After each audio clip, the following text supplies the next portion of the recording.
Então quer dizer que você quer chegar nos 10% de gordura, né, Proteíno? Eu venho mantendo esse percentual há mais de 2 anos seguidos sem dificuldade alguma. E no vídeo de hoje eu vou falar todos os passos para você também conseguir alcançar esse percentual e ter um shape mais estético. Lucas Schmidt aqui, e você sabe como que aparenta um shape com 10% de gordura? Muitas pessoas subestimam o percentual de gordura delas, mas não é culpa de vocês. Já vi várias pessoas falando ter 5 a 10% de gordura a menos do que elas realmente têm. O problema está nos métodos atuais de medir percentual de gordura, com a bioimpedância, por exemplo, aquela balança que você sobe, segura num pauzinho assim e fala qual que é o seu percentual, ou a própria pinça de dobras cutâneas. São métodos extremamente imprecisos. Seria a mesma precisão que você pedir para uma criança chutar um número aleatório e esse número que ele falar ser o seu percentual de gordura. Estou ficando nervoso! O único método com uma precisão absurda para medir percentual de gordura da atualidade são os meus olhos raio-x. Mas como eu tenho 10% de gordura, para vocês terem uma noção maior, eu vou deixar passando aqui umas fotos minhas para vocês conseguirem saber como que aparenta o shape com esse percentual. Então, dito isso, bora lá! Para começar, Proteína, eu queria dizer que chegar nos 10% de gordura, todo mundo chega, mas manter 10% pode não ser sustentável para muita gente por questões genéticas. Mas como saber se eu tenho ou não genética para manter 10%?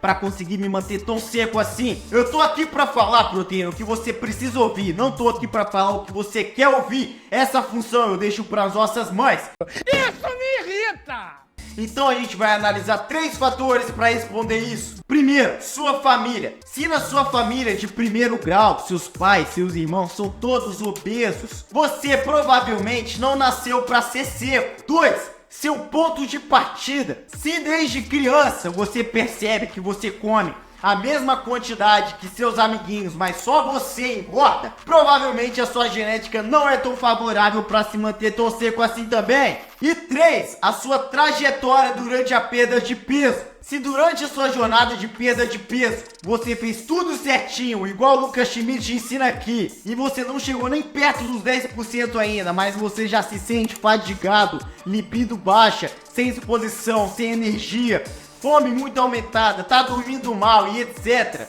Você provavelmente também não é um bom candidato para tentar se manter em 10% de gordura. Então, se você, depois que analisou esses 3 fatores, percebeu que 10% não seja para você, tenta uma meta mais realista, manter, por exemplo, 15% de gordura sendo homem e 23% sendo mulher. Mas se você é uma pessoa que sua família sempre foi magra, seus pais, seus irmãos, você naturalmente, sem tentar, sempre manter um percentual de gordura saudável e durante a sua dieta para chegar nos 10%, você não sente nenhum daqueles efeitos colaterais que eu citei antes, você provavelmente vai conseguir manter sem muita dificuldade. Logicamente, se fizer tudo certinho. Então, sem mais enrolação, vamos para os passos que você precisa para alcançar 10% de gordura corporal. Passo número 1, déficit calórico. Proteína, se você quer perder peso para chegar nos 10% de gordura, você precisa entrar em déficit calórico. Essa é a primeira coisa que você precisa fazer. Ou seja, ingerir menos calorias do que você gasta, ou gastar mais calorias do que você ingere, tanto faz. Quanto maior o déficit calórico, mais rápido você vai perder peso. Mas isso não necessariamente é bom. Na verdade, ao contrário, isso é pior. Quanto mais lento você perde peso, mais fácil é. Maiores são as chances de você ter sucesso. Maiores as chances de você se manter na dieta. Menores são as chances de você ter aquele efeito rebote quando a dieta acabar e ganhar o peso tudo de novo. Menores as chances de você ter os efeitos colaterais da dieta. Então, qual o tamanho do déficit calórico que você deve fazer? Se você está sobrepeso, gordo, obeso, 25, 30% de gordura, eu recomendo um déficit de 500 calorias no máximo. Agora, se você tá mais magro, mais perto dos 20% para baixo, eu recomendo no máximo 300 calorias de déficit calórico por dia. Mas como que eu sei se eu tô em 300, 400, 500 calorias de déficit calórico? Para se perder meio quilo de gordura, 500 gramas de gordura, a gente precisa de um déficit calórico total de 3.500 calorias. O que, se você dividir por uma semana em 7 dias, seria 500 calorias por dia de déficit calórico. Então, via de regra, você pode considerar o tanto que você está perdendo por semana, sendo o tamanho do seu déficit calórico diário. Então, se você está perdendo 500 gramas por semana, você está em um déficit calórico diário de 500 calorias. Se você está perdendo 400 por semana, 400 calorias e assim por diante. O que me leva para o passo número 2.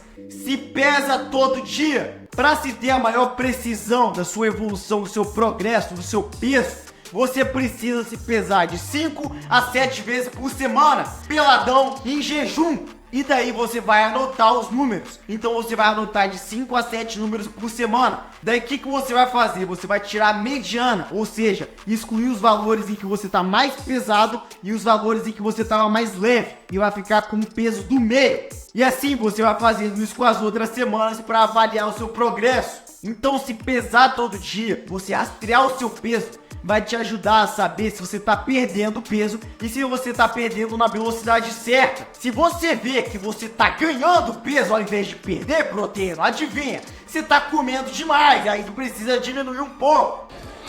Tá bom. E o mesmo vale para a velocidade da sua perda de peso. Como eu já mencionei, você não quer perder peso muito rápido. Então, se isso estiver acontecendo, você come um pouquinho a mais. Se pesar todo dia, então, vai te permitir não só monitorar o seu peso, seu progresso, mas também que você intervenha caso não esteja de acordo com o seu objetivo. E também te permite não só saber se você está em déficit calórico, mas também saber qual o tamanho do déficit calórico mais ou menos que você está, o que é de extrema importância para o sucesso da sua dieta. Passo número 3, proteína. Esse macronutriente vai te ajudar demais na sua jornada para os 10%. Não só pelo fato de ser essencial para a construção ou pelo menos manutenção da sua massa muscular durante esse processo, mas também é o macronutriente que mais te traz saciedade. Ou seja, se você consumir uma refeição que tenha 500 calorias, sendo que 50% dessas 500 calorias são de proteína, você vai se sentir mais saciado, com menos fome, do que se 30% só dessa refeição fosse de proteína. E o fator que mais faz as pessoas desistirem da dieta é justamente a fome. Então, só de você aumentar a proteína, vai acabar melhorando a sua saciedade e aumentando suas chances de sucesso. Outra vantagem ótima da proteína é que é o macronutriente com o maior efeito térmico do alimento. Que efeito térmico do alimento é esse? Seria a quantidade de calorias que o nosso corpo gasta para digerir, para quebrar os macronutrientes durante a digestão. E a proteína é o macronutriente que mais gasta caloria para ser digerida. Ou seja, o nosso gasto calórico total aumenta com o aumento da ingestão de proteína. Mas quanto de proteína que é o ideal? O mínimo que você precisa para manter ou construir massa muscular é de 1,6 gramas por quilo corporal por dia. Mas fica à vontade para aumentar essa quantidade, porque assim você vai conseguir extrair mais desses benefícios dela. Só não vai aumentar a proteína para 4 gramas por quilo por dia, porque não é porque faz mal, mas é porque se você aumentar muito, você vai precisar tirar do carboidrato e da gordura, o que não é legal. Passo número 4. Não exclua alimentos ou grupo de alimentos. O segredo para o sucesso de qualquer dieta tá nesse tópico que eu vou falar agora, então presta atenção, proteína. O maior erro das pessoas quando entram para perder peso é justamente a restrição em excesso. As pessoas acham que o que faz você perder ou ganhar peso são alimentos específicos, como pizza, chocolate, sorvete, sendo que na verdade são as calorias. Se você estiver em déficit calórico, comendo chocolate o dia todo, você vai perder peso da mesma forma. Então não tira seus alimentos favoritos da sua dieta, só tenha um controle maior em relação à proporção que você vai comer e tenta encaixar dentro das suas calorias diárias. Ou melhor ainda, que é o que eu recomendo e faço, prepare sua refeição favorita com uma receita menos calórica, comprando ingredientes menos calóricos, para que o resultado final seja pelo menos 80% tão gostoso quanto, que vai ser o suficiente para matar a sua vontade, mas que tenha menos calorias, o que vai te deixar mais saciado, porque você vai poder comer mais. Outro fator muito importante na escolha dos alimentos é você querer sempre escolher os alimentos que tem o maior volume possível para a menor quantidade de calorias possível. Por isso que é tão difundido a ideia de que frutas e vegetais te ajudam a emagrecer. Porque a maioria das frutas e vegetais tem pouca caloria, densidade calórica muito baixa e volume grande. Eu mesmo como meio quilo de melão por dia no meu café da manhã, o que é muito melão, o que mataria a fome de qualquer pessoa. Mas apesar disso só tem 165 calorias, o que se você for comparar, por exemplo, com pasta de amendoim, dá nem 2 colherzinhas rasas. Passo número 5, beba refrigerante zero. Como assim, Proteíno? Beber refrigerante zero, tá maluco? O refrigerante zero não vai te matar, não vai te dar câncer, Proteíno. Eu já fiz um vídeo sobre o porquê que refrigerante zero não faz mal. Vou deixar aqui na descrição. Mas o refrigerante zero vai te ajudar demais na sua perda de peso. É um dos maiores hacks para se perder peso por 2 motivos principais. Primeiro, te deixa mais saciado, mata sua fome. O gás do refrigerante zero expande seu estômago, mandando sinais para o seu cérebro de que você não tá mais com fome, apesar de que não foi ingerido nenhuma caloria. E o segundo motivo, mata sua vontade de doce, principalmente depois do almoço, que é quando você mais tem vontade de comer aquela sobremesa, pelo menos pra mim.